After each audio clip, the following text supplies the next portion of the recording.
dito tayo sa medyo may liwanag. Pero ang taba ko. Ayun guys, good morning sa inyo. And kanina, grabe, ang super supple. Super smooth and makintab-kintab yung face ko. Thank you din sa padala ni si Sandy na na serum, na Oli serum. Thank you very much, sis. And gagawa ko yan ng review soon. Tingnan ko lang yung sa skin ko, outcome sa skin ko.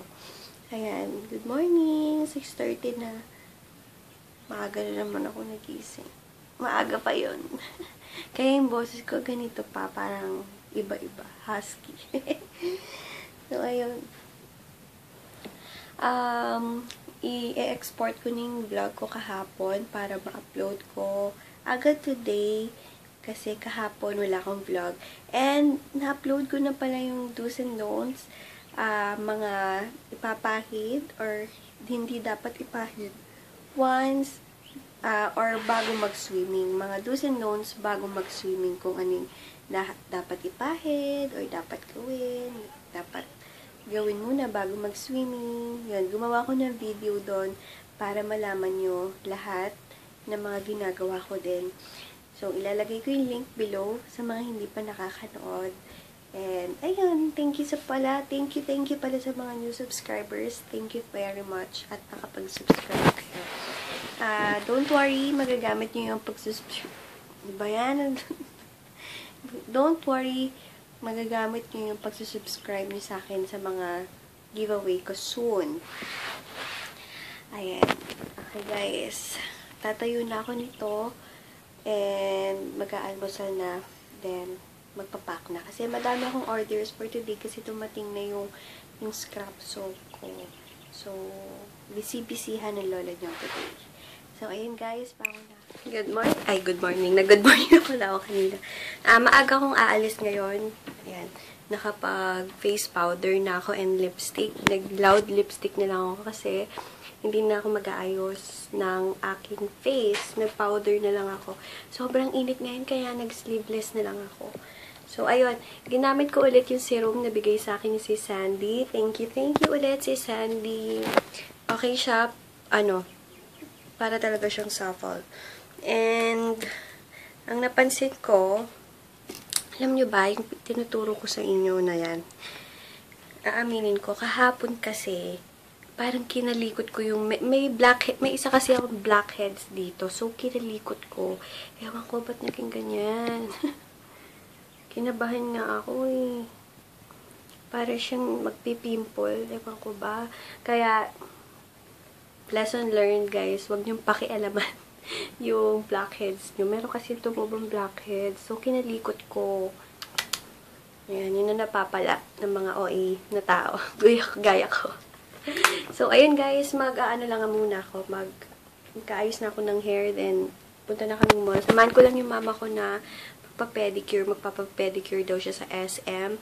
And ako naman siguro libot-libot lang. Ayoko magpapedicure. Wala. Hindi ko alam bakit ayoko kasi basta, hindi ko feel magpa-pedicure ngayon. So, ayun guys. Wait lang. Mamaya papaayos ko yung brows ko. Kaya, unahin ko na itong Nailaholics. Papa-pedicure ako. Gulo ko, diba?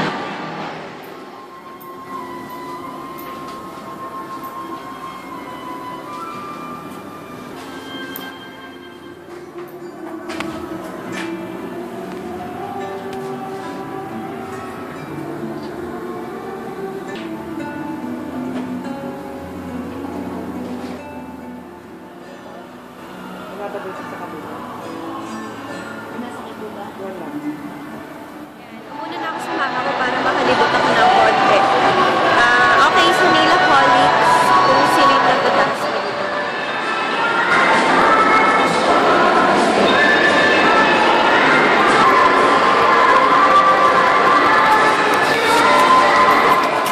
Dito na pala ako sa bahay guys, and nagpapahinga na ako. Kaya nanonood lang ako ng Channel 7, Karelasyon yun name. So, ayun. Ay, pakita ko sa inyo yung cutex. O, diba? Super cute ng color. 217 pedicure sa Nailaholics. Then, pag manicure, pedicure, 400 plus 50 pag magpapa-nail polish. Medyo pricey. Kung sa parlor lang, sa Ginger lang, 100 lang. Pero okay lang. Ano naman, minsan lang naman. So, ganda doon. Nailaholics, the best. Ganda pa ng ganda ng lugar and hindi mabaho tulad ng iba. So, ayun guys, magpapahinga muna ako. Super init, umulan dito kanina. Pero lalo namang uminit kung umulan. Woo! So hot. So, ayun. Thank you ulit, sis. Sandy, sa bigay niya sa akin kahapon na. Thank you very much. Ka-viber ko siya kanina. Maraming salamat sa pagtawag mo. Thank you. Sige guys. Oops. Wait lang. Ayan, better. Ayan, nakatulog ako. Ang tagal kong natulog. Wow. Tagal kong natulog. Sumakit nga yung mata at saka ulo ko sa sobrang tagal yung tulog ko.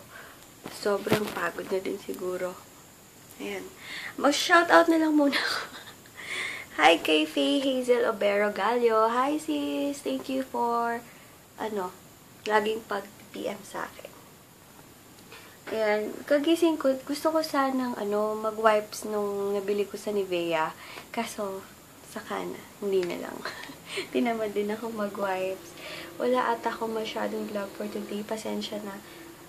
Kasi, pag ganitong mga dadating capsules, diba sabi ko sa inyo, once dadating mga stocks ko, talagang busy-busyhan ng lola nyo.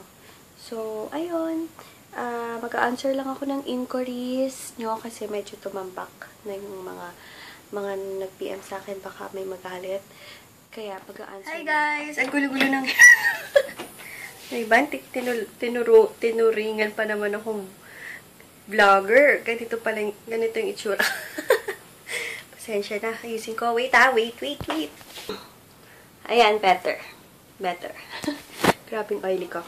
Okay. O nga pala, nakabili ako sa Nivea na naman kanina ng mga sale. Hindi na lang. Bumili ako ng wait, makita ko. 3 na baby lotion para sa pampaa. Pampaa ko, diba sabi ko sa inyo, mahilig akong mag-lotion sa paa. Ang gamit ko, pampaa.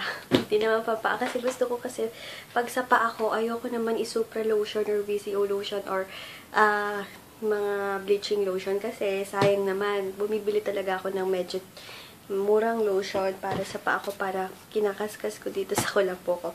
So, kaya sale, bumili na ako. Ayan, baby lotion. Then, bumili ako ng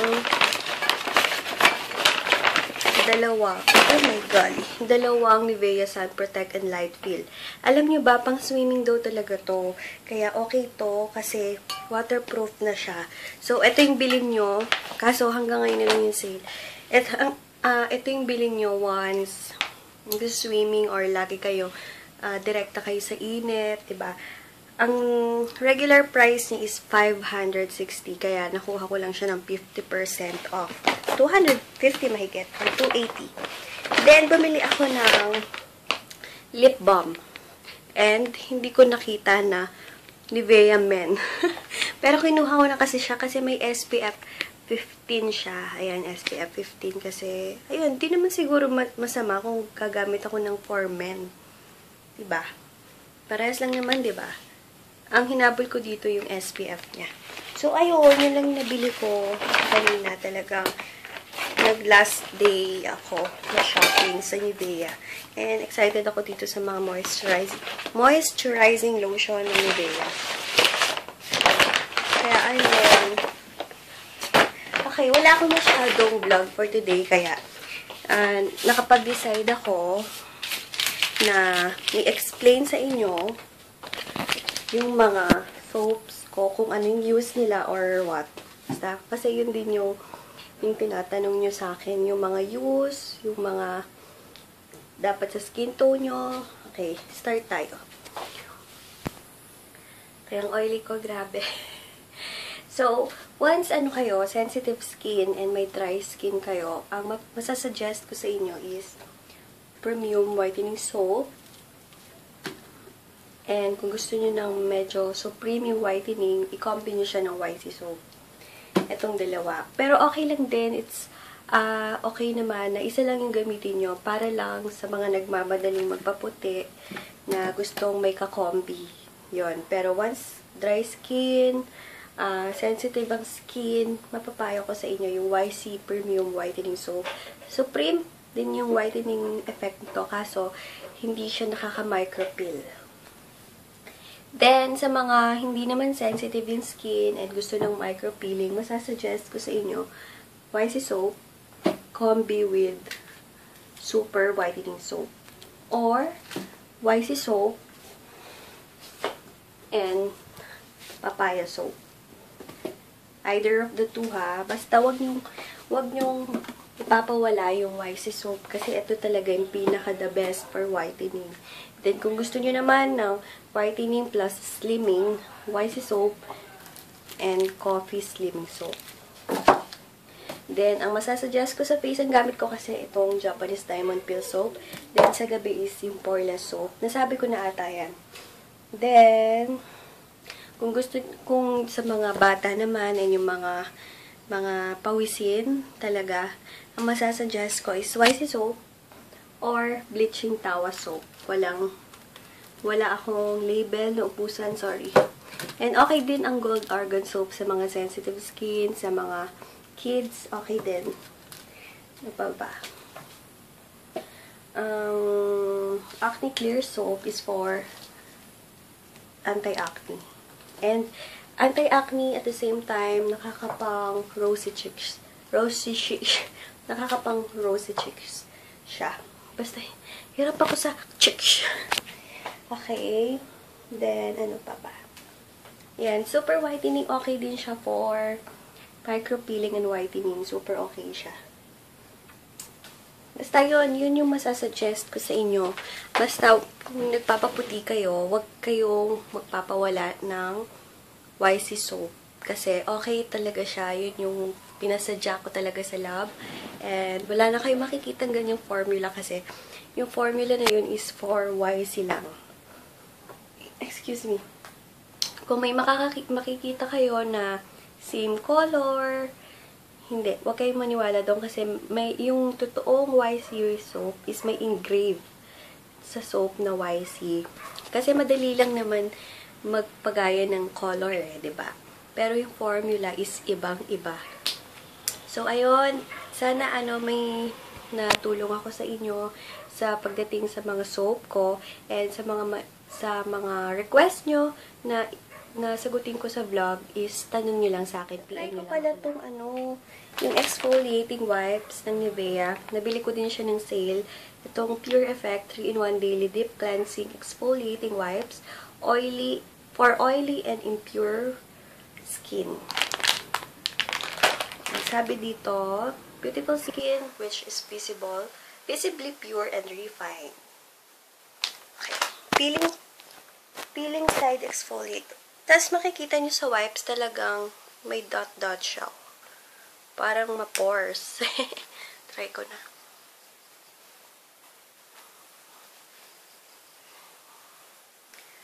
Parang nga siyang parang ini-scrub na yung face mo. Sana nakabili kayo nito nung nagsilang na ang Nivea.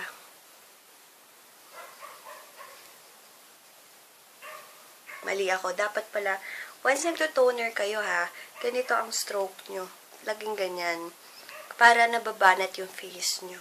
Hindi pa ganyan. Pataas.